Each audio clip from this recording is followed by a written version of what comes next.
In at number 5, The Birds. At this point I shouldn't even need to tell you why The Birds is such a classic and should definitely be revisited by horror lovers every year. This movie is iconic and gets better and better with age. Directed by Alfred Hitchcock and released in 1963, this horror is loosely based on the 1952 story of the same name and focuses on a series of unexplained bird attacks on the people of Bodega Bay in California. The movie stars Rod Taylor, Tippi Hedren, and Jessica Tandy, with it being the movie that propelled Hedren into the limelight. Though the movie itself may sound ridiculous, it is truly a terrifying and bizarre film that quickly made everyone second guess Bird's true intentions. The movie was such a success, it has since been deemed culturally, historically, or aesthetically significant by the United States Library of Congress back in 2016, essentially selecting it for preservation. Now, of course, the most iconic part of the movie is the simple fact that the majority of birds used in the film were in fact real, which of course resulted in a few minor injuries to Tippi Hedren, who suffered a lot on the set of the movie,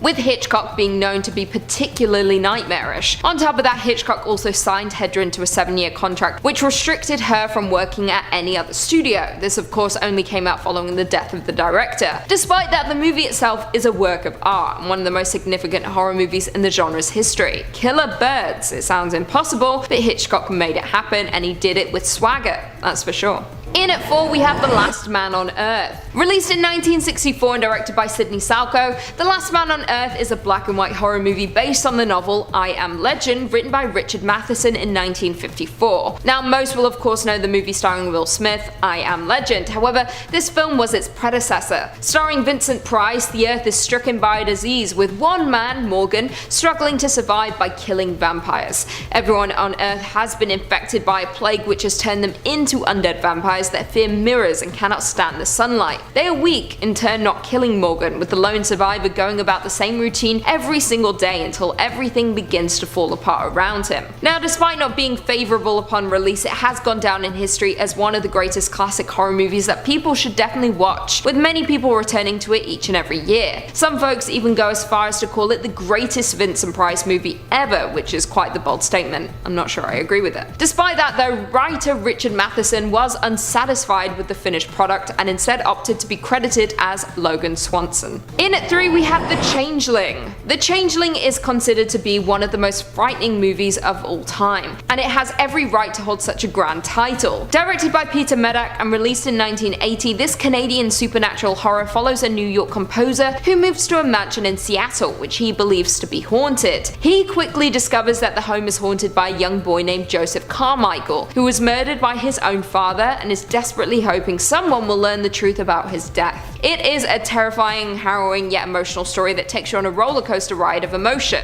It also tells of the changeling, someone being replaced by someone else, the doppelganger. It opts for exposition instead of jump scares, which truly works in the film's favour. The screenplay itself is based on the experiences of Russell Hunter, the co-writer of the movie, while he was living in the Henry Treat Rogers mansion in Denver, Colorado in the late 60s. According to Hunter, he experienced a series of unexplained phenomena in the home, with him even discovering a century-old journal hidden in a room detailing the life of a disabled young boy who was kept in isolation, which is absolutely gut-wrenching to think about. Hunter then claimed to have a seance, during which time the spirit of a deceased boy guided him to another home where human remains were discovered alongside a gold medallion bearing the boy's name. Very spooky indeed. Coming in at 2, we have The Haunting. Perhaps one of my favourite horror movies based on one of my favourite books. The Haunting is a 1963 horror directed by Robert Weiss and based on the novel The Haunting of Hill House by Shirley Jackson. Many of you will of course be familiar with the television show of the same name, but it should be noted that the show is drastically different from the novel and the movie.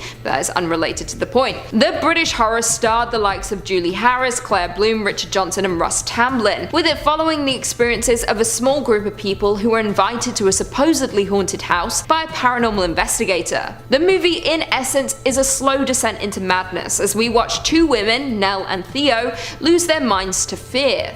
As the most faithful adaptation of one of Shirley Jackson's novels, The Haunting successfully manages to scare the wits out of all viewers by doing very little. By brilliantly using black and white and stranding characters in claustrophobic rooms and oddly shaped hallways, the movie is suffocating and isolating. On top of that, the movie is incredibly effective in the fact that it will make you question exactly what you are seeing on screen. Is something supernatural at play in this old house, or is Nell gradually losing her mind over the course of the movie? That is for you to decide. Upon initial release, audiences were said to be so frightened by this movie they were physically jumping out of their seats and even losing items in the process. In Houston, Texas, a competition was held to see which of 4 patrons would be able to sit all the way through a midnight screening of the movie, with the prize being $100. And finally, coming in at number 1, we have Black Christmas. Black Christmas is perhaps not just one of my favourite horror movies of all time, but one of my favourite movies of all time. There is a reason this movie is a classic and revisited by many each and every year. Now, I am specifically talking about the original here, not the trashy remakes,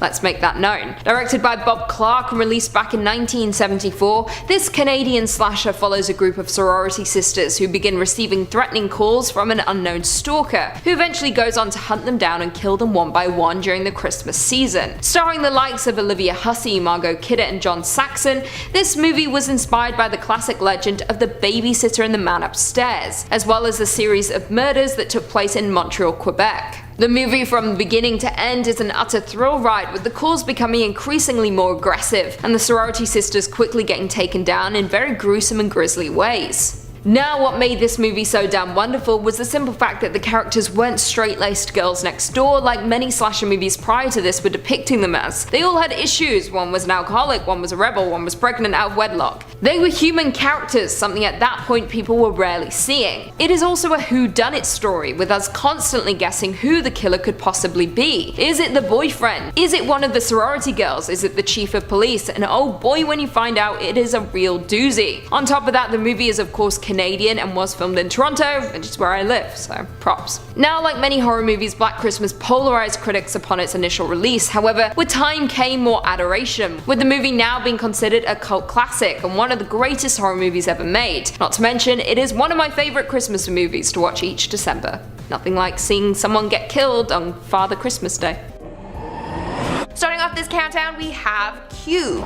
Cube is a 1997 Canadian science fiction horror film directed and co-written by Vincenzo Natali. Now, I'm not gonna lie, older Canadian horror movies aren't always the best, and sometimes the dialogue in this movie is quite questionable. But if you can get past this, then it's a great horror movie. The film begins with 5 strangers trapped in a room with no memory of how they got there. The room is a cube with hatches in its walls, but if you open these hatches, they just lead to another cube identical to the one before. So it seems like they're trapped in an endless puzzle of cubes.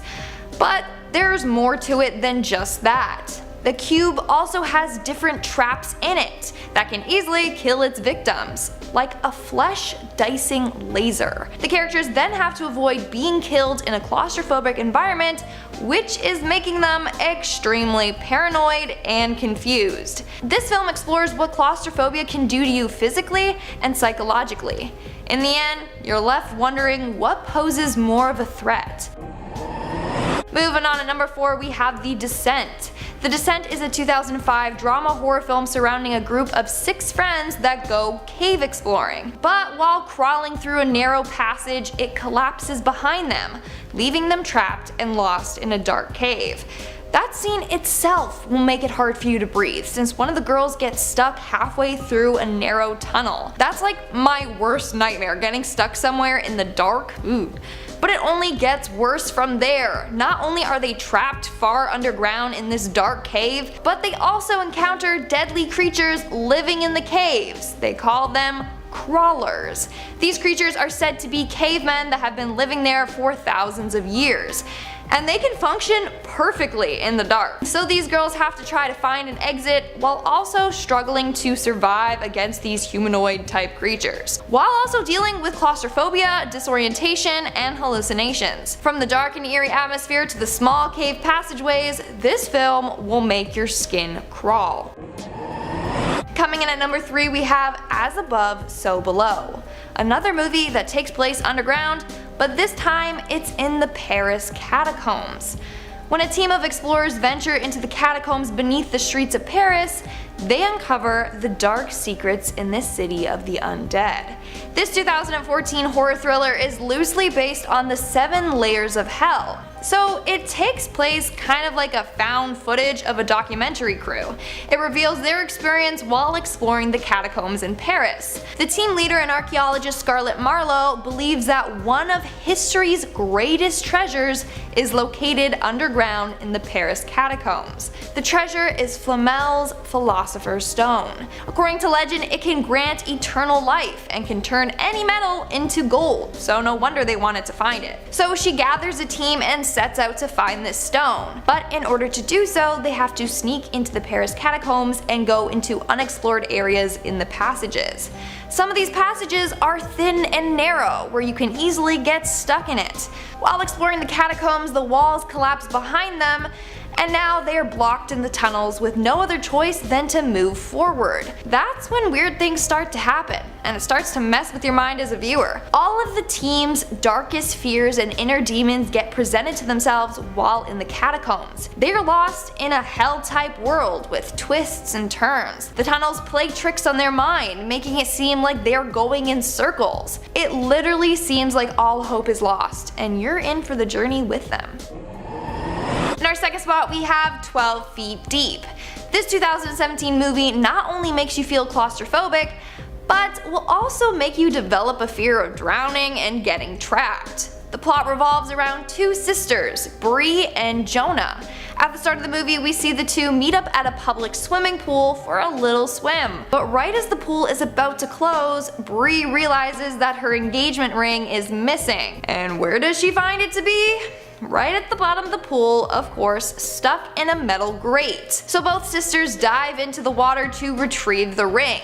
While doing so, Jonah's long hair ends up getting sucked into the grate. While the 2 struggle to set her free, the pool's manager, seeing no one no longer on the pool deck, starts to close up the pool. As they're down at the bottom, all they can see is the pool's lid slowly being closed over them. He then leaves for the day with the 2 women still trapped inside the pool. And it's a long weekend too, so the girls are going to be stuck there for multiple days until the pool reopens. Now, this is a thick pool cover that's covering them. They can't just lift it or move it. As a result, they are stuck in a pool with 100,000 gallons of water with only their heads exposed. The rest of their body is fully submerged underwater. The whole movie is then about them trying to survive while dealing with their own demons. Now, apparently this film is loosely based on true events, which makes it that much more terrifying. Although the acting at times is sometimes questionable, you'll be holding your breath throughout the film as the sisters nearly die under a pool cover. And in our number 1 spot, we have Buried, another movie that triggers 2 fears in one. This 2010 psychological thriller revolves around Paul Conroy, a US truck driver working in Iraq. Paul, played by Ryan Reynolds, wakes up to find that he is bound and gagged, buried in a coffin 6 feet underground. Some of the items with him in the coffin are a Zippo lighter and a Blackberry. Slowly, he starts to piece together what happened to him. He eventually remembers that he was ambushed by terrorists that knocked him out with a rock and buried him underground. While underground, he receives a call from one of his kidnappers that demands a ransom of $5 million by 9 p.m. or else he'll be left in the coffin to die. So Paul desperately tries to get in touch with the embassy so that they can find him and dig him up before it's too late. But he's dealing with a limited oxygen supply, a terrible phone signal, and a dying phone battery. Will he be rescued before it's too late? It's a very, very intense movie. Honestly, Ryan Reynolds gives an amazing performance. You literally feel like you're trapped in the coffin underground with him. It's gonna trigger your claustrophobia and also make you afraid of being buried alive. Of course, these are just some movies that will make you feel claustrophobic. There are hundreds more, like 1408. Don't even get me started on that movie, it seriously messed with my mind. And of course we can't forget about The Shining or Devil or 47 Meters Down. Those are just some honorable mentions. In at 5, The Innkeepers, 2011.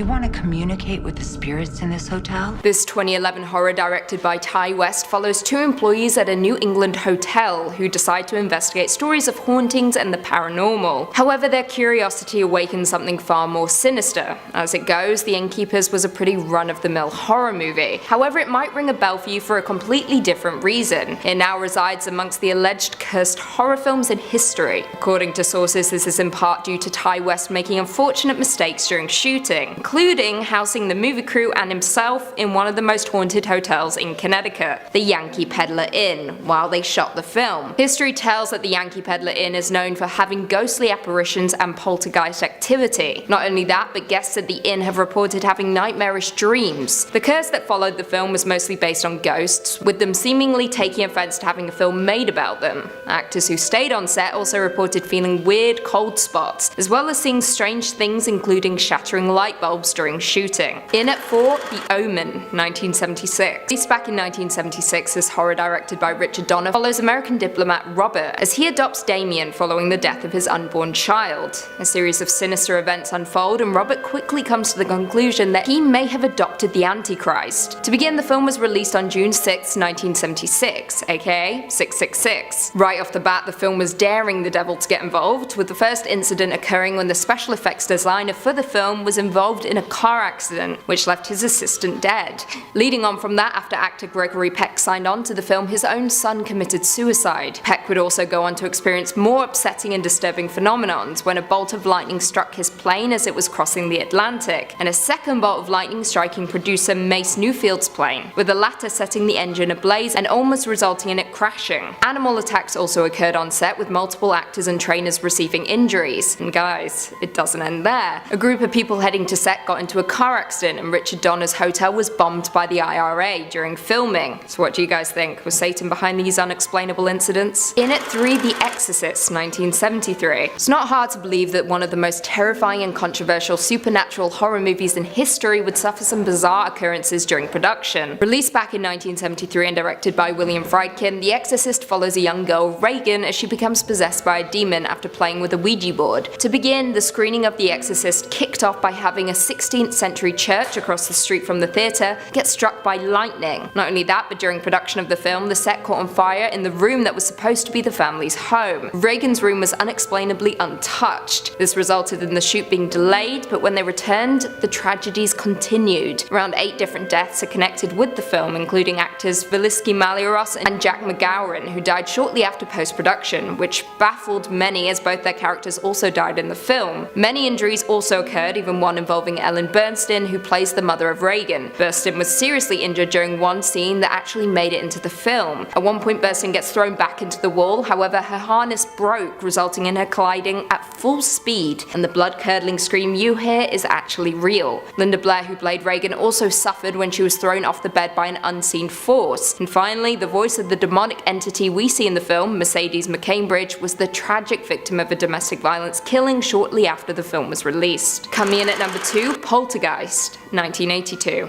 Poltergeist has gone down as one of the most notoriously unlucky films in history, and for a good reason. Released in 1982, Poltergeist follows the strange and creepy happenings that befall an average California family, as ghosts attempt to communicate with them through the television, even sucking in their youngest daughter, Carol Ann. Now, there are many theories as to why Poltergeist attracted such negative energy, many concluding that it's because Spielberg opted to use real human skeletons as props without telling the actors. Gross. Not only that, but Dominique Dunn, who played Dana Freeman, died during production at the age of 23. She was murdered by an abusive ex-boyfriend who choked her into a coma, which she never awoke from. Heather O'Rourke, who played Carol Ann, died at just 12 years old. It was sudden, with the young girl being linked to an undetected illness. It doesn't stop there either. A mechanical clown that was used actually tried to strangle actor Oliver Robbins. He was choked so hard by the clown that he actually had marks on his neck following the incident. Not only that, but James Caan, who wrote the novelization of the movie, reported seeing some truly creepy stuff. He stated that lightning struck the buildings that he was writing in, noting, "The facing on the air conditioning unit blew off, flew across the room and hit me in the back. After about half a minute or a minute, the lights flickered and went on, and then all the video games in the room started playing themselves." And finally, in at number 1, Antrim, the deadliest film ever made, 1988/2018. The film has had a long and weird history, with it being produced back in the 1970s by brothers documenting an occult ritual before disappearing disappearing and resurfacing back in 1988. After a screening at a film festival in Budapest, the theatres burned to the ground, resulting in several of the event's programmers dying under mysterious circumstances. Moving on from that, a couple of years later, a riot erupted in a theatre in San Francisco that was screening Antrim, during which time the only physical copy of the film went missing. Now, once again, the film has emerged, with it making the rounds at film festivals last year. Now, I may be cheating by putting this film as number 1, as it was recently revealed that the film itself is a mockumentary. However, the filmmakers have openly stated that they believe the film has blurred the lines between fiction and reality by encouraging people to add to its mythology. Executive producer Eric 13 was quoted as saying, "Everywhere I went, people were talking about this secret film, Antrim, filmmakers passing it around. You'd hear that it was from the 70s, or that it was part documentary, or that it had cursed footage spliced into it. One person literally dared me to watch it, which I frankly scoffed at. Still, I had to know what the film really was, and once I saw it, the feelings wouldn't leave. The allure of something you weren't supposed to watch." Chilling. Coming in at number 5, we have The Killing of a Sacred Deer. Released in 2017 and directed by Yorgos Lanthimos, The Killing of a Sacred Deer stars Colin Farrell and Nicole Kidman and follows a cardiac surgeon, Colin Farrell, who secretly befriends a teenage boy with a connection to his past. He introduces the boy to his family, who then begin to fall mysteriously ill. Now, director Lanthimos is renowned for making incredibly uncomfortable and distressing movies, entering Killing of the Sacred Deer with Dogtooth and The Lobster under his belt. However, Killing of a Sacred Deer seems to be the most distressing. The relationship formed between Colin Farrell and the teenage boy is wildly uncomfortable and awkward, making you want to shield your eyes away from anything happening on screen. However, before we know it, awkwardness turns into horror, with the teenage boy Steven demanding a sacrifice. The movie digs deep under your skin and plays out in a deadpan and absurd way, just like the rest of his movies do. It descends so quickly into madness that you can't quite keep up, and things are soon the stuff of nightmares. It is almost impossible to describe the effect Killing of a Sacred Deer has on the psyche, but it lingers with no desire to leave. Coming in at number 4, we have Funny Games. Directed by Michael Haneke and released in 1997, Funny Games is a psychological Austrian horror movie that revolves around 2 young men who hold a family hostage and torture them with sadistic games in their vacation home. The movie puts you as the viewer through the ringer, along with the rest of the family. It feels like the director is calling us out for seeking such a disturbing movie, and in turn kidnapping us and taking us along for the ride. The film frequently blurs the lines between fiction and reality, and actively highlights the act of observation, making you, the viewer, feel like the villain. The movie wants to hold you, the viewer, responsible for your taste in violence, and in turn taking us captive along the way. The character Paul frequently breaks the fourth wall throughout, and even addresses the camera in certain scenes. On top of that, Paul frequently states his intentions to follow the standards of film plot development, and shows awareness of the audience's expectations, even asking us questions throughout. It's a movie that is as self-aware as they come. It feels like a reality show that you have the control over. After all, you have the remote. You can end this at any moment, but you don't, and the director knows that you won't. So the characters continue to call you out, while inflicting torture on the innocent family. The movie is truly pure genius, and if you haven't yet, I suggest you check it out immediately. Also, the same director did an American remake starring Naomi Watts. It's very good, just as good.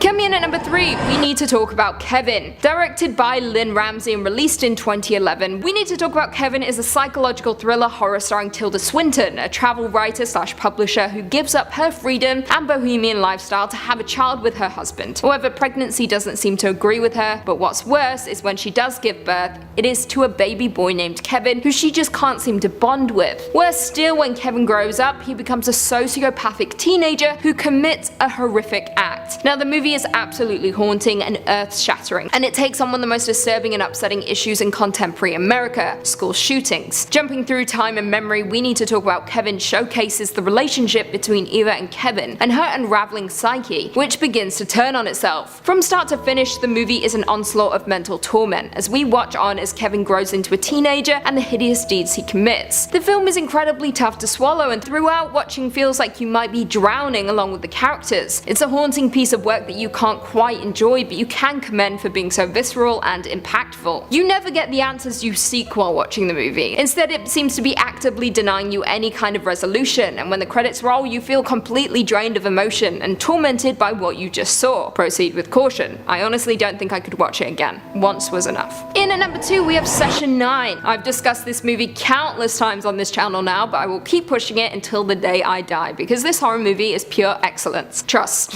Directed by Brad Anderson and released in 2001, Session 9 is a psychological horror that follows an asbestos abatement crew who begin to experience growing tensions while working in an abandoned mental asylum. This is paralleled by the gradual revelation of a former patient's disturbed past through recorded audio tapes of her regression sessions. Now, Session 9 is an incredibly effective slow burn of a horror movie that seeps under your skin and won't necessarily leave after the credits roll. Now, each one of the crew members have their own dark secrets that begin to unravel the deeper into the asylum they go. When one of the team members begins to listen to the haunting tapes of a patient who suffered from severe multiple personality disorder, things begin to descend into madness and become increasingly chilling. The asylum is dingy in the movie lo-fi, making everything appear gritty and uncomfortable. The movie is moody and incredibly atmospheric, and instead of focusing on jump scares, focuses on the horrors of the mind. If you have yet to check out Session 9, you certainly should. From start to finish, you are sucked in and isolated inside the asylum with the crew. And not to mention, it has one hell of an ending that makes you question how you didn't see it coming in the first place. And finally, coming in at number 1, we have Jacob's Ladder. Released in 1990 and directed by Adrian Lyne, Jacob's Ladder is a horror film starring Tim Robbins that tells the story of protagonist Jacob, a soldier during the Vietnam War whose experiences prior to and during combat result in strange, fragmentary visions and bizarre hallucinations that continue to haunt him. As his ordeal worsens, Jacob desperately attempts to figure out the truth. Now, this movie is a combination of many things. It is one part war movie, one part political thriller, and another part emotional torment. Throughout the movie, Jacob is trapped in a reoccurring nightmare from the war, as well as struggling with the grief over the death of his young son.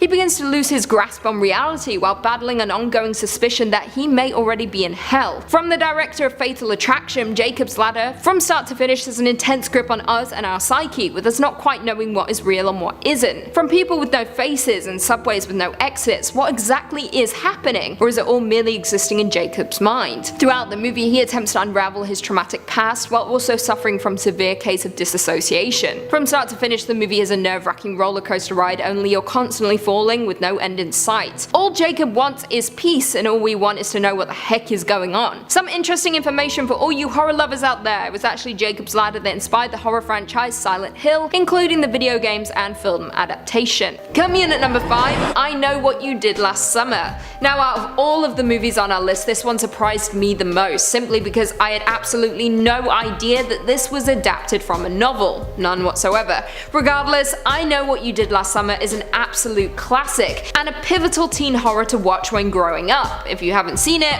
what are you even doing with your life? Get on that immediately. Anyway, I Know What You Did Last Summer was released in 1997 and directed by Jim Gillespie, with the movie starring Jennifer Love Hewitt, Sarah Michelle Gellar, Ryan Philippe, and Freddie Prinze Jr. The film tells the story of 4 friends who were stalked by a hook-wielding killer 1 year after accidentally killing a man and covering up the crime. The movie is a bloody fun time, ignore the pun, and is a staple in the slasher subgenre. Now, surprisingly, the movie was loosely based on the 1973 novel of the same name written by Lois Duncan, with the novel and movie exploring similar themes. However, the movie did deviate slightly from the original text to create a more straightforward 80s style slasher movie. The film was such a success, it was followed by 2 sequels, I Still Know What You Did Last Summer and I'll Always Know What You Did Last Summer. The movies would also go on to be parodied and referenced throughout pop culture, not to mention, it is also credited as revitalizing the slasher genre alongside Scream. Coming in at number 4, Interview with the Vampire. Now, this one I did know was adapted from a novel prior to writing this video, however I only discovered this recently, so I'm including it on my list. Please don't yell at me. Released in 1994 and directed by Neil Jordan,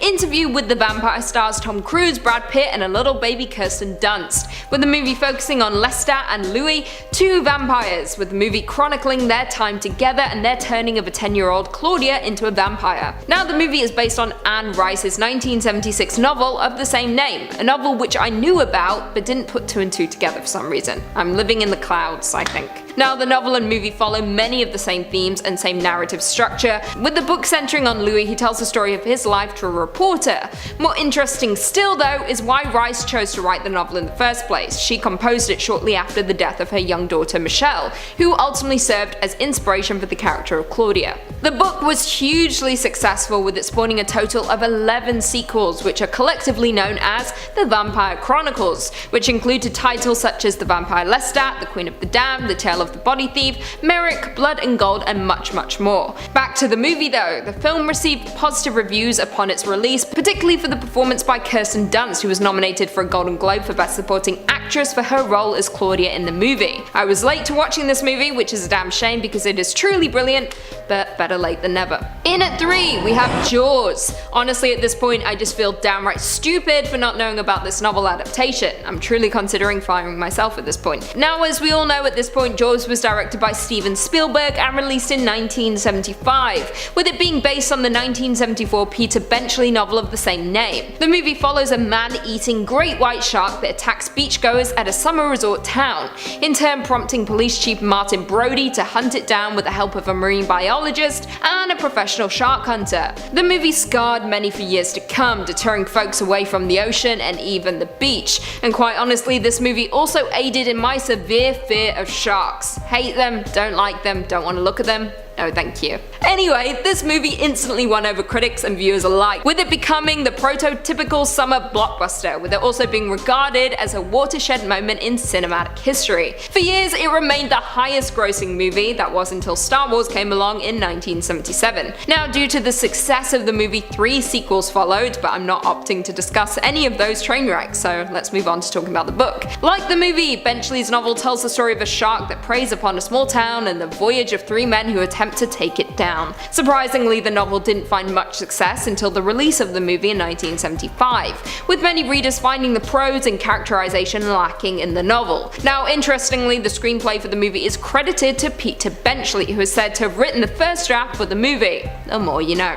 In at number 2, American Psycho. Released in 2000 and directed by Mary Harron, American Psycho is a black comedy psychological horror movie based on Bret Easton Ellis's 1991 novel of the same name, which, like many of the numbers on our list, is news to me because I had no idea this was adapted from a book. The movie starred Christian Bale, Willem Dafoe, Jared Leto, Josh Lucas, Chloe Sevigny, Justin Theroux, and of course Reese Witherspoon. It's an absolutely stellar cast, that's for sure. Now, the movie and book follow Patrick Bateman, a wealthy investment banker who hides his psychopathic ego from his friends. However, later his illogical fancies escalates and he submits to an uncontrollable bloodlust. Since its release, the movie has developed quite the cult following, which it greatly deserves because this movie is truly incredible. However, like many of the numbers on our list, and like I mentioned prior, I had no idea that this movie was adapted from a novel, but now that I know, I'm going to order it on Amazon immediately. The novel was published by Ellis back in '91, and like the movie, follows Patrick Bateman, a serial killer banker in Manhattan. Now, Alison Kelly of The Observer stated, I quote, "While some countries deem it so potentially disturbing that it can only be sold shrink-wrapped, critics rave about it, and academics revel in its transgressive and postmodern qualities. Not only that, but both the novel and movie were such successes that a musical adaptation was developed, with it appearing on Broadway and the West End back in December of 2013, which is crazy. A serial killer musical. I'm sad I missed it. And finally, in at number 1, we have Silence of the Lambs. Now, how I didn't know this movie was based on a book is beyond me, and I feel slightly ashamed at this fact. Please don't cancel me right away. As we know, The Silence of the Lambs is a 1991 psychological horror movie directed by Jonathan Demme, which was adapted from the Thomas Harris novel of the same name, which was published back in 1988. Now, as we know, The Silence of the Lambs movie follows FBI trainee Clarice Starling, who was pulled out from her training to apprehend a serial killer known to the police as Buffalo Bill, who skins female victims. To aid in her research, Clarice is forced to seek the advice of the imprisoned Dr. Hannibal Lecter, played by Anthony Hopkins himself, a brilliant psychiatrist and cannibalistic killer.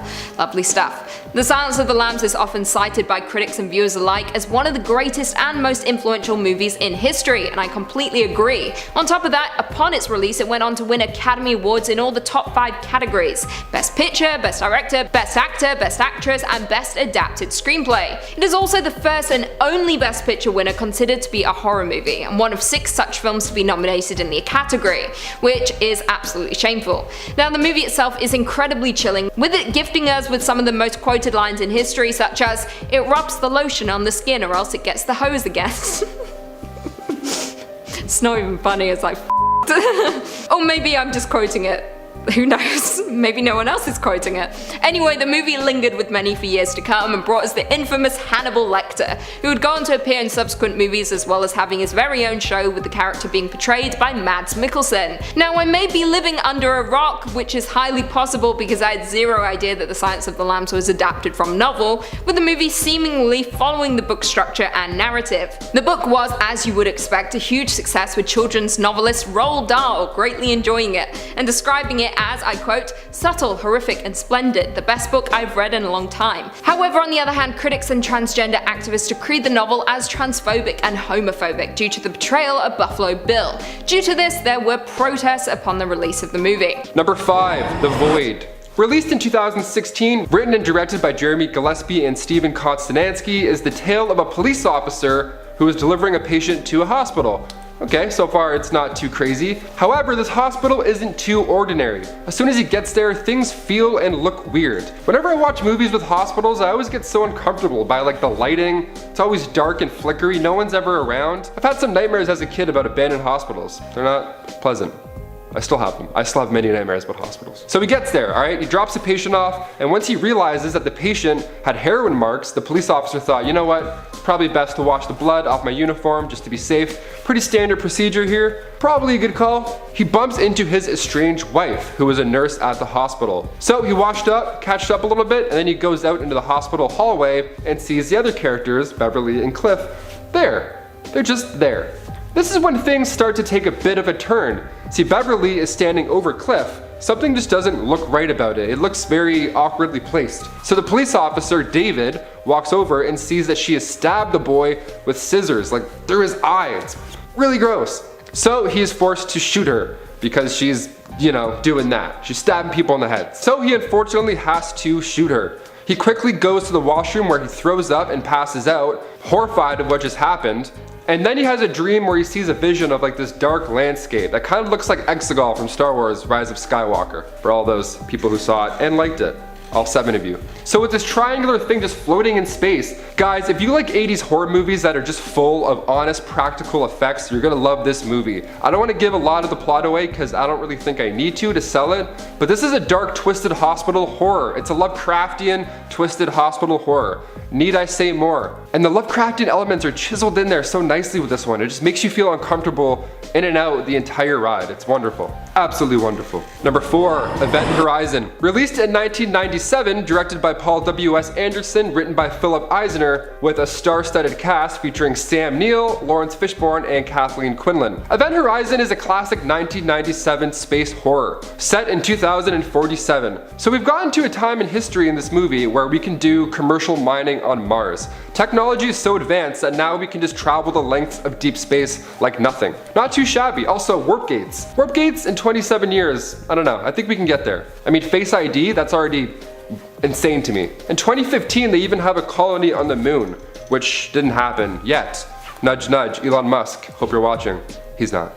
Maybe. So they plan on traveling faster than light speed, which is impossible. I don't care, it's impossible. Or maybe it's not anymore, man. I have no idea. Space is so scary. So we got Sam Neill, and he breaks down the plan, all Sam Neill-like. And back in 2014, they had made a ship capable of doing this light speed trick. It didn't work too well because when the ship was supposed to reappear hours later, it didn't. Who knows? Maybe the ship went back in time to be with his long-lost lover, Peggy Carter. Let this ship live its life, guys. Well, it did return, but way later. So the crew headed towards Neptune and checked out the lost ship in hopes to find answers of where it's been and what's happened. So they hear a message from the Event Horizon ship, and it translates to "help me" in Latin. See right there, I'd put that thing in reverse and just...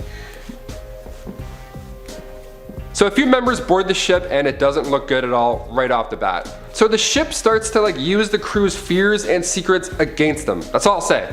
Kind of like in As Above, So Below. You gotta face your demons in this one. If you liked movies like Cloverfield Paradox or Interstellar, like all these twisted space movies, you're gonna like this one a lot. I'll be surprised if you haven't seen it. It's super dark, the practical effects are mint, and it's a classic. You must have seen it. Number 3, The Cabin in the Woods. Directed by Drew Goddard and written by Joss Whedon, The Cabin in the Woods is a fresh take on the classic, hey, here's the bad guy, here's its powers, now come together, do a big group hug, cry a bit, bam bam, we'll use our love to kill him. No, it's not like that. It's different in a good way. We open up with a group of friends as they head to a secluded cabin in the woods. And then once they arrive, they find this huge collection of haunted relics in the cellar. They don't know it's haunted, very important part. After reading a passage from one of the books, they begin being hunted down by killer zombies. That's what happens when you read passages out of books. Now, this already sounds like it's been done before in movies, and that's exactly what they want you to think at this part. So while the gang acts like a bunch of stereotypical teens in a slasher flick, scientists are actually working behind the scenes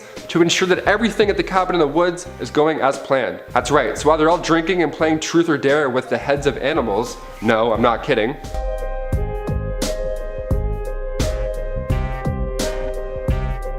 Yeah, no, no one does that. No one ever does. I've done it once, okay? Get out of here. So these scientists are ensuring that the ancient ones get what they want, which is a sacrifice. Of course.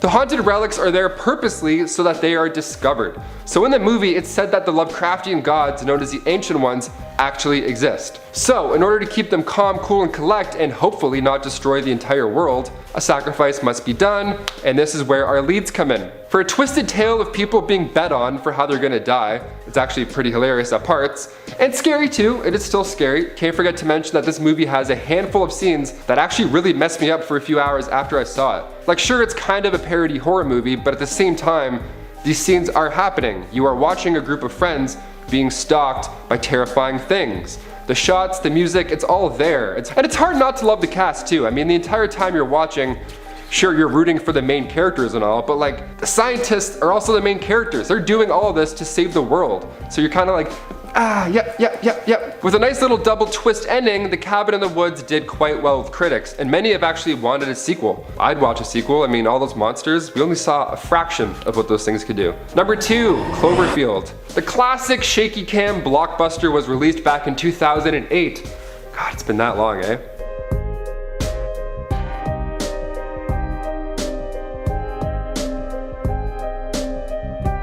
God, it feels like that was just a week ago. This counts as a Lovecraftian horror movie, and I'll tell you why. It was directed by Matt Reeves, the mastermind behind the Planet of the Apes trilogy, the new Planet of the Apes, which is very important, that Planet of the Apes trilogy, not the one where Mark Wahlberg's like, huh? That's the Statue of Liberty? What? Not a bad impersonation. And it was written by Drew Goddard, the guy who went on to write The Cabin in the Woods, that movie I talked about a minute and 10 seconds ago. It'd be nice if I nailed that. Cloverfield was the first movie that made me physically uncomfortable to watch, like really. All my friends weren't a fan of the whole POV shaky cam thing for an entire movie, but for me it felt like it was something fresh. I mean, sure, it would have been nice to actually see this Lovecraftian monster more than we did, but that's the best part. It's nice when things are bottled up. Don't tell us what's going on, don't tell us what's gonna happen, just show us what the main characters are seeing and we'll figure it out. We figure it out or we don't. That's just how it goes. Sometimes you watch a movie and you're like, or sometimes you watch it and you're like, yep, I understood every single part of that movie. I'm absolutely seeing that again. So we start off with our leads at a farewell party. Ironically, a farewell party. So we got Lizzie Kaplan, Jessica Lucas, TJ Miller. They're having a decent time when all of a sudden there's a big explosion and we see the Statue of Liberty's head. Huh? Statue of Liberty's head? Get out of town. Callback, I knew I had it somewhere. Yeah, so off the bat you think, oh, it's Godzilla. No, it feels scarier somehow. Like in Godzilla they had these beautiful shots that show the beast in beast mode coming out of the water, but here it's just the actors reacting to the world as it horrifically changes before their very eyes. And if you haven't seen Cloverfield, I think it's time you give it a shot. Even if you have seen it and you weren't a fan the first time, go back, watch it again. With all these modern handheld cam movies out, it's kind of nice to go back to like the OG blockbuster shaky cam horror movie. It's also cool to see alien monster movies from the same perspective as the leads. That's the best part. And finally, number 1, Color Out of Space. Okay, this movie is insanity at its finest.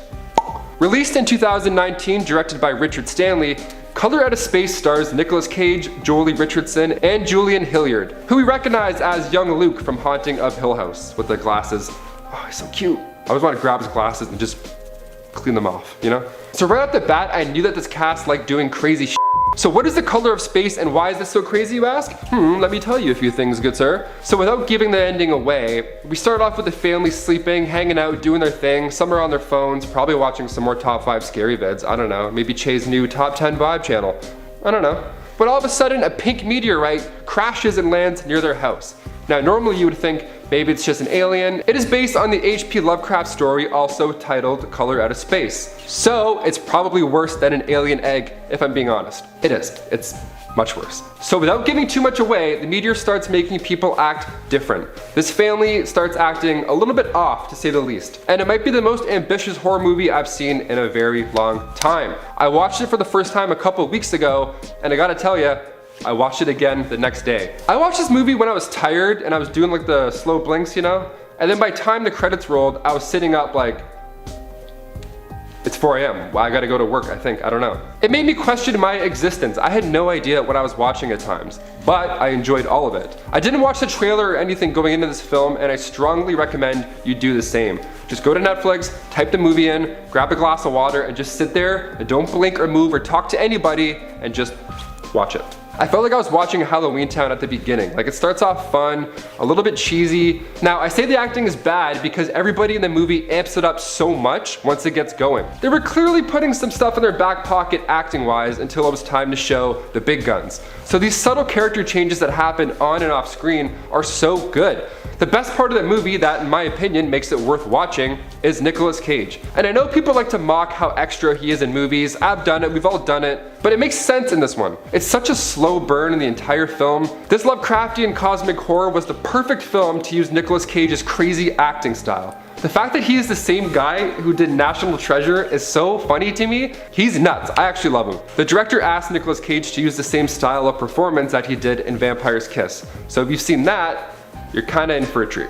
Coming in at 5, The Eye 2002. The Eye, also known as Seeing Ghosts, is a 2002 Hong Kong Singaporean horror film directed by the Pang brothers. This film spawned 2 sequels by the Pang brothers, The Eye 2 and The Eye 10. Don't know where they got 10 from. The plot concerns a 20-year-old violinist Wong Kar-mun, who after 18 years of blindness regains her vision when she undergoes a corneal transplant. She's of course overjoyed with the procedure, but Mun's elation dissipates when she begins experiencing ghostly encounters. Desperate to discover why she now sees ghosts, Mun turns to a psychologist, Dr. Wah, who believes the new corneas are causing the problems. When Mun and Wah travel to the cornea doctor's hometown to investigate, things begin to get worse. Eerie imagery is the name of the game with this movie, augmented by an excellent acting performance by Angelic Lee. The movie was released in the United States and Canada on June 6, 2003 and grossed $122,000 in its opening weekend. The movie was met with mixed reviews upon its release though, with it receiving an approval rating of 64% on Rotten Tomatoes, with the general consensus reading, conventional ghost tale with few genuine scares.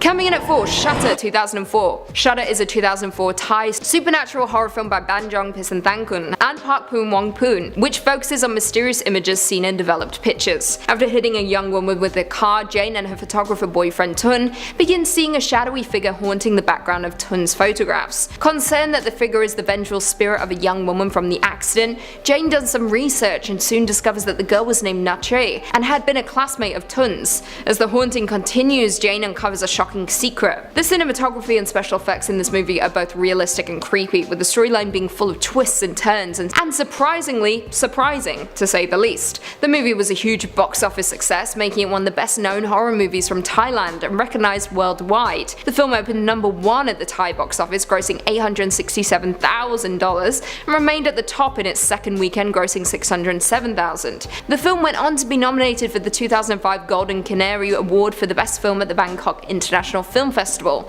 and has won a slew of awards at smaller festivals as well. An English language remake under the same title title was also released in 2008. In at 3, Dumplings 2004. Dumplings is a 2004 Hong Kong horror film directed by Fruit Chan. It was expanded from a short segment in the horror compilation 3 Extremes. The plot concerns the infamous Aunt May, a former gynecologist who performed abortions, who makes dumplings with a miraculous youth-restoring ability. Miss Lee, a former actress desperate to make her womanizing husband pay attention to her again, initially refuses to eat them. However, after discovering their potency, she offers to pay May any price for more. Things are complicated when May is forced to flee the country and the dumpling's powers begin to fade. Oh no. As much as it is well shot, Dumplings is also incredibly well acted, with charm that is hard to ignore for most viewers. Dumplings is a movie that feels like it's apprehensive for the future and wistful longing for the past. It also feels like a tribute to Hong Kong's golden age, having lost its identity and beauty to time. The film currently holds a 69% on Rotten Tomatoes, with the general consensus reading, "The strong horror elements of this fascinating film is added by the detached narrative stance,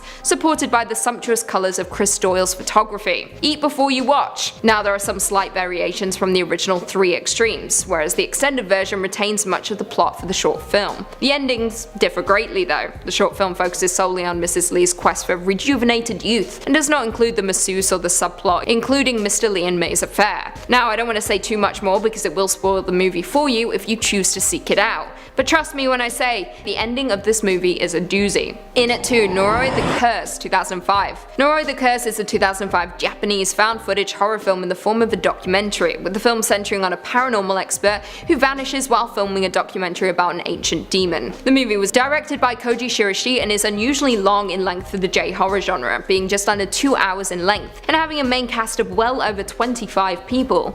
The film portrays the work left behind by a documentary filmmaker who was investigating paranormal events. It is a film that after watching remains burned in your brain with its disturbing and lingering content. The movie itself received generally high reviews, though some were displeased by its unusually long and complicated plotline. As of right now, it holds a 75% approval rating on Rotten Tomatoes, with the general consensus reading, "Noroi is a Japanese effort at the found footage genre and comes off as one of the best. The movie works as it employs what is best about Japanese horror. It develops an intriguing, involving mystery, and the faux documentary format is very effective in creating an unsettling atmosphere. Relying on the atmospherics, this one is well crafted." And finally, at number 1, Ju-on the Grudge 2002. Ju-on the Grudge is a 2002 Japanese horror film written and directed by Takashi Shimizu. It is the third installment in the Ju-on series and the first film to be theatrically released. The premise is that if a building has endured a singular horror, it absorbs it and returns it to those who visit. A series of seemingly unconnected vignettes, all with suitably satisfying jolts,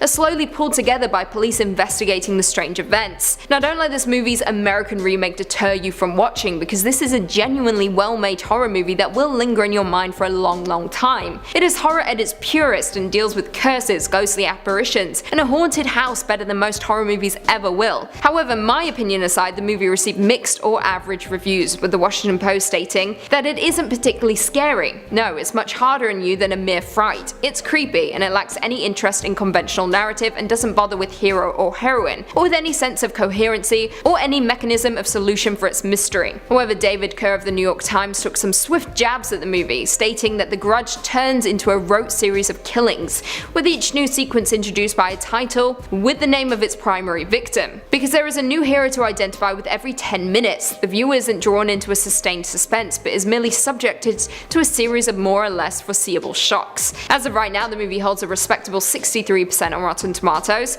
with the general consensus reading, "Arguably one of the scariest J-horror movies ever made. While it's light on story, it works almost completely on a visceral level. The images are just downright creepy." Coming in at number 5, Escape from New York.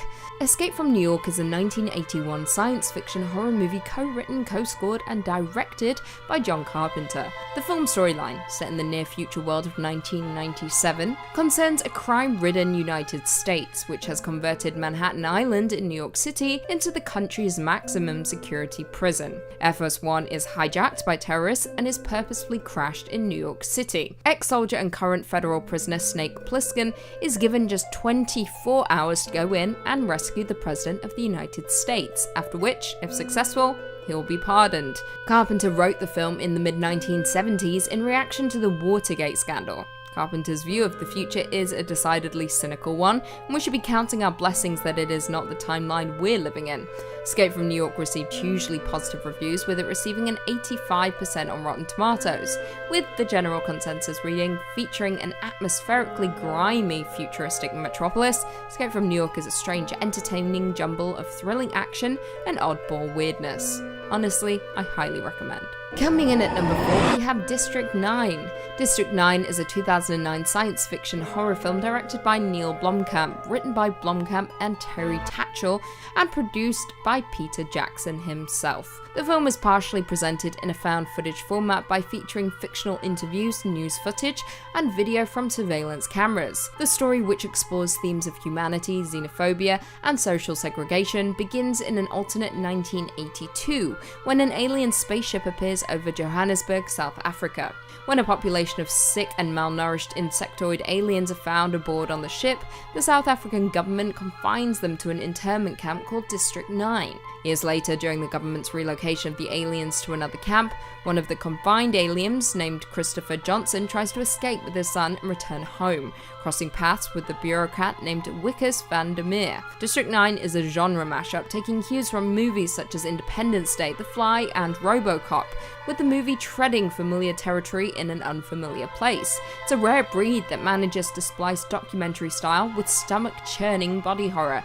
By the end, an action spectacle. Coming in at number 3, we have Battle Royale. Battle Royale is a 2000s Japanese dystopian thriller/horror movie directed by Kinji Fukasaku, based on the 1999 novel by Koshin Takami. The film follows a group of junior high school students that are forced to fight to the death by the Japanese totalitarian government. The film drew controversy and was banned or excluded from distribution in several countries.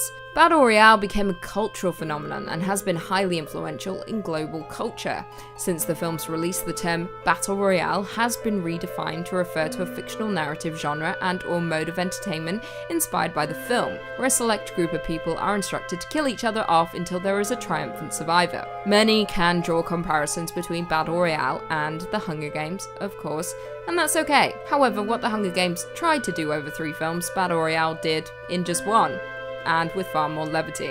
The movie was a huge hit among critics, with it receiving an 87% on Rotten Tomatoes, with the general consensus reading, Battle Royale is a controversial and violent parable of adolescence, heightening teenage melodrama with life or death stakes. Coming in at number 2, we have The Purge: Anarchy.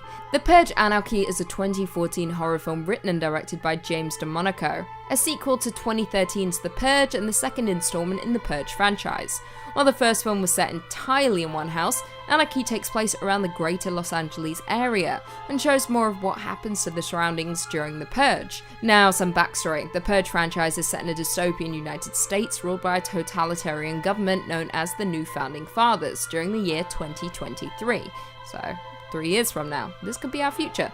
The annual Purge, a 12-hour event that legalizes all crimes without authorities intervening, is credited as an economic success. While everyone across the US prepares for the carnage, the nation's impoverished population is no longer seen as people, but as living garbage, whom the wealthy denounce as only living to serve their needs, aka to kill on the night of Purge. The film currently holds a 56% on Rotten Tomatoes, with the general consensus reading, gritty, grisly, and uncommonly ambitious. The Purge: Anarchy represents a slight improvement over its predecessor, but still never as smart or resonant as it tries to be. However, I believe Anarchy to be incredibly effective at depicting a lawless night of madness where neighbors turn on neighbor and all rules are thrown out the window. Trust no one, not even your own family, and certainly don't go outside unless you want to be chased down by an angry mob in masks wielding homemade weapons of destruction. Thankfully for us though, we can't go outside, can we?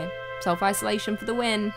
We all survived Purge this year. And finally, coming in at our number 1 spot, we have Children of Men. Children of Men is a 2006 dystopian thriller/horror directed and co-written by Alfonso Cuarón. The film takes place in the year 2027. These dates are starting to sound a whole lot closer than they did before, am I right? when 2 decades of human infertility have left society on the brink of collapse. Illegal immigrants seek sanctuary in the United Kingdom, where the last functioning government imposes oppressive immigration laws on refugees. Clive Owen plays civil servant Theo Farron, who must help a refugee escape the chaos. She also is pregnant. Hush hush. The movie from start to finish delivers a sense of dread, the sense of relentless, inevitable doom. Clive Owen's character wanders amongst the increasingly civil unrest fueled by British armed forces clamping down on refugees fleeing the rest of the world. His odyssey takes him through the last vestiges of a broken world in a war-torn urban battlefield. It is an absolutely terrifying future to fathom. Children of Men received hugely critical acclaim.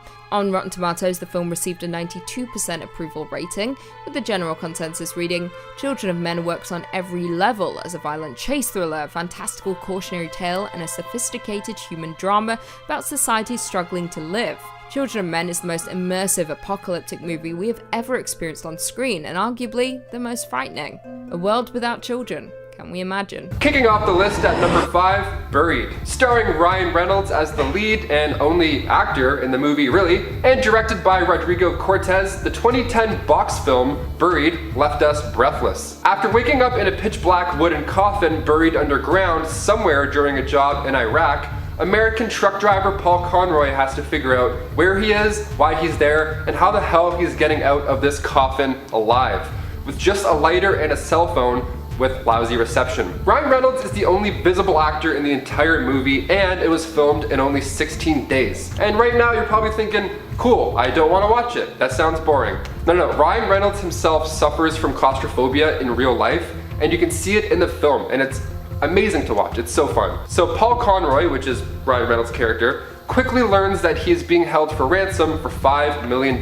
Now, I've said enough, that's it. I'm not gonna give you any more details about the plot because I truly believe this is one of the best hidden gems out there. As you watch Ryan Reynolds run out of oxygen in the movie, you yourself start to feel the same. It gives you so much anxiety. That's what makes Buried so great. Ryan Reynolds reacts how an average Joe would. He gets scared, he gets upset, he has these panic attacks. Like, he doesn't play the tough guy too much. This movie finds the fine line between, oh, that's what I would have done, and ooh, no way I could ever do that. It's great. If you haven't seen Buried, I'm sure you'll find something in there that you like.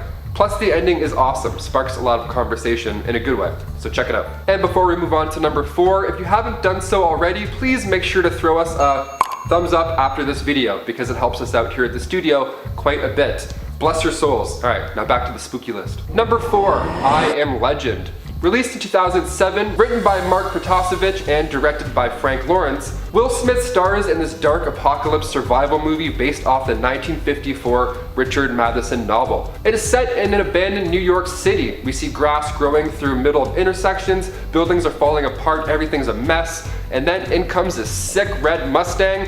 Lo and behold, we meet Will Smith's character, Robert Neville. Robert is a scientist and he's the only living human left in New York, and his hands are quite full. So while fighting off infected humans, who at this point are like these undead vampire-like scary creatures, this guy also has to try and come up with a cure to save humans using his own blood. He just happens to be the only person immune to this virus, hence why he's the lone survivor. But these creatures don't just mosey around and moan and attack whatever just happens to be in their way. No, these things are smart, they're hunters. They're super fast and they're very, very strong. So dying is still a very real possibility, even in a world where you're the only one left. The virus itself was man-made. It actually started out as the cure to cancer, which sounds just lovely. I, like many others, enjoyed this movie a lot. Will Smith is so good in this. He plays a guy who is in the middle of losing his mind, basically. Like, it's gotten to a point in this world where he's laid out mannequins around New York in like these various locations to interact with.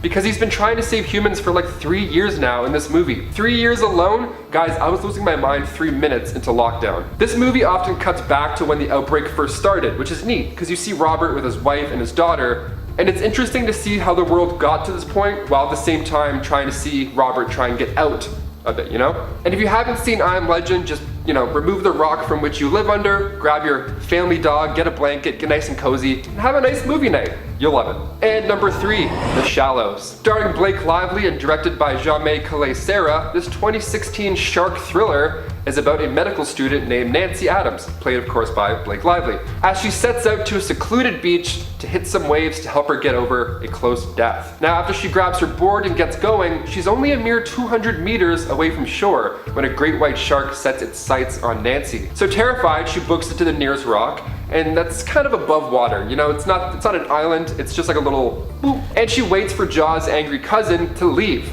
She waits and waits and keeps waiting, and unfortunately this shark is just in no rush today. It has all the patience in the world and waits for Nancy to return to the water. This shark has been around the block a few times. It knows this rock is very petite and eventually its dinner will have to return to the shallows. This movie was written by Anthony Jaswinski and directed by Jaume Calais-Serra, who is the same director that did those Liam Neeson action flicks, like The Commuter, Nonstop, Run All Night. So if you were a fan of the tension in those action movies, you're gonna like this shark horror tension as well. I liked it a lot more than I thought it would, to be honest. When I saw the trailer about a shark stalking somebody, I was like, okay, I wasn't quite sold, but my mind was quickly changed once I clicked play. It's very well executed, and if this is the last good shark movie, I'm okay with that. Number 2, The Descent. Directed by Neil Marshall, released in 2005, The Descent follows Sarah, played by Shauna McDonald, as she copes with the death of her late husband and daughter. A lot of these have to do with death, I think it's weird. So her and her close friends decide to grab some ropes and explore some caves to help her get over the traumatic experience. So once they get close to the entrance of the caves, her friends start to list off all these possible dangers of their expedition, which is just the perfect time to now bring this up. Great. Those side effects being dehydration, disorientation, claustrophobia, panic attacks, paranoia, and hallucinations. Like, awesome. Thanks for the reminder, Rebecca. We'll see you in there. And as if any of those side effects don't scare you enough, they end up getting trapped in the cave after the entrance collapses. And then soon they meet the Crawlers. The Crawlers are a group of scary humanoid-like creatures that are blind, but have evolved to live in complete darkness inside of these caves. And they can also crawl around the walls like they're Spider-Man, which is just neat. And obviously they're super gross looking. They're like dirty bars of soap that just came to life. They're like all wet and they slip around. On top of a great horror movie, the group of friends also have this secondary plot that evolves between them. There's a little bit of drama that unfolds when they go in. So even during the quiet moments when nothing scary is happening on screen, the plot is still moving and keeping you anxious the entire time. So many layers of goodness, all wrapped up in an hour and 45 minutes. We love that. And if you aren't a fan of how it ends, don't you worry. There's an alternate ending that some have actually preferred over the one that they went with. They're both so good, yet so different. Many have argued the alternate ending is more suitable, but I don't know. If you've seen them both, comment down below which one you think. Original or alternate. Don't spoil it, just say one of those two. Down there, let's go. I'm curious what the ratio is. And finally, number 1, we have The Mist. Starring Thomas Jane, Marcia Gay Harden, and everybody's favorite police captain, Andre Braugher, the film finds a group of civilians trapped in a grocery store as a crazy storm blows in and causes a touch of chaos. Now, getting locked inside of a grocery store may not sound too scary because, you know, Mr. Noodles and chocolate, but the storm leaves this thick mist that just lingers outside of the grocery store, so they're not really sure if they can leave. But here's the kicker. Here's when it starts to get into full gear. The mist is full of terrifying creatures. So what started off as a trip to grab some groceries is now the tale of survival against these mysterious alien-like creatures. The movie came out in 2007 and Frank Darabont wrote and directed this masterpiece. On top of what may be the best ending to a horror movie, the movie has a lot of tense scenes, of course. I mean, in movies like The Descent, we have this group who chooses to go into the cave and then they have to try and survive and escape. But these guys are just your average Joes. Like, they're just there because they need eggs, you know? So it's pretty easy to relate to the characters and how they react to all this action that's happening. And it's not just one monster either. They're like these giant spiders, they're like a pterodactyl type creature. It's just a hot mess. Stephen King himself even said that he was genuinely frightened by this adaptation of his novella. So if that doesn't sell you, I don't know what will. Number 5 on this list is The Last Winter. The Last Winter is a horror movie that was released in 2008 and stars Ron Perlman, James LaGrosse, and Connie Britton. The movie is directed by Larry Fessenden and is centered around the brutal environmental elements that come with winter. The plot description is as follows. Sent to evaluate the environmental impact of oil drilling in the Arctic, James Hoffman clashes with the drilling crew's chief who wants to get the job done. Strange events begin to plague the crew and they are soon cut off from the outside world. Hoffman and the crew feel the force of Mother Nature's wrath and there's no visible escape. In all honesty, this is one of the few on the list that I haven't seen, but based off of the many reviews, it seems like the perfect winter horror film. Den of Geek writes, "The Last Winter benefits enormously from its massive and utterly flat Icelandic locations and the sense of isolation and emptiness that they provide. The cold is also an ever-present threat, making us aware that nature can be a formidable danger even without manifesting itself as ancient, angry spirits." And personally, I really like this idea for a horror film because rather than making winter just part of the environment, it actually becomes the main obstacle for these characters. And I imagine that it triggers a bunch of other things as well. It's one thing to watch a horror movie about some crazy monster, but it's a whole other thing to watch one about the environment. This is something that could actually happen. Like maybe one day we're in a plane and it has to have a crash landing, and just like that, now we're stuck in the winter wilderness having to fend for ourselves. I'm gonna be making an effort to watch this movie very soon, and from what the internet is telling me, I recommend that you do the same. Number 4 on this list is Frozen. Alright, so I know what you're thinking. When did Disney's blockbuster musical turn into a thriller survivor film? And I'm here to tell you that it didn't. Anna and Elsa are still happily building snowmen. The characters in this movie, though, aren't quite as jolly. Directed by Adam Green and released in 2010, the film stars Shawn Ashmore, Emma Bell, and Kevin Zegers, who play 3 friends that get stuck in a very dangerous spot. The premise is super simple. As a winter storm approaches, 3 people become stranded on a chairlift high above the ground after a ski resort closes for the night. For those fellow skiers out there, I know that we've all had this thought before. What if I get stranded on a chairlift? What the heck am I gonna do? This is the question that these 3 friends have to deal with the entire movie. What makes this thing more difficult for them is the fact that it's blistering cold out, and sitting high in the air in a chairlift isn't really keeping them super warm. Also, the fact that on the ground there are some very hungry and very aggressive wolves waiting for a nice tasty meal. Ed Koch, who's a top critic on Rotten Tomatoes, writes, "Frozen is a tour de force, not because of exceptional performances by the actors, but rather the outstanding directing by Adam Green, who also wrote the script. The script gave Green a limited area within which to work, and he carried it off superbly. I will give you a fair warning, this movie is pretty gory, but I feel like that's to be expected from a winter horror movie involving a pack of hungry wolves." Number 3 on this list is Misery. Misery is a very simple horror movie that's so riveting and scary due to the performance by the actors on the screen. The movie's based on a Stephen King book and is arguably one of the few times that the film actually outdid the novel. The description of the movie, according to Chris Sasquay, is a cozy shelter in the woods during the winter sounds like the ideal cottagecore vibe, except when you're author Paul Sheldon and you're trapped with a superfan. By all appearances, Annie Wilkes is a quirky teddy bear, but there's a reason as to why acting legend Kathy Bates won an Oscar for her performance. Annie is a complicated villain, one who is just as much a danger to herself as she is to others. Don't get on her bad side, or you'll get a lesson on what hobbling means, all the while soothing classical music is being played to ease its pain. It's simple horror movies like this that really pay dividends. 2 people stuck in a cottage together during the winter, and one of them loses their minds. The film is very highly rated, and even though it was made over 30 years ago, it still holds up as being a quality watch. It might not have the same emphasis on winter as some of the other entries on this list, but I guarantee if you watch it at your grandma's house or a cottage like the one in the movie, then it's gonna hit really close to home. Number 2 on this list is The Thing. The Thing has had a remake of it before, but in this video we're referring specifically to the 1982 version of The Thing directed by John Carpenter. This movie might actually be my personal favorite horror movie of like all time. The movie stars Kurt Russell, and it's a brilliant example of horror movies from the 80s. The plot description from Google is, in remote Antarctica, a group of American research scientists are disturbed at their base camp by a helicopter shooting at a sled dog. When they take in the dog, it brutally attacks both human beings and canines in the camp, and they discover that the beast can assume the shape of its victims. A resourceful helicopter pilot and the camp doctor lead the camp crew in a desperate,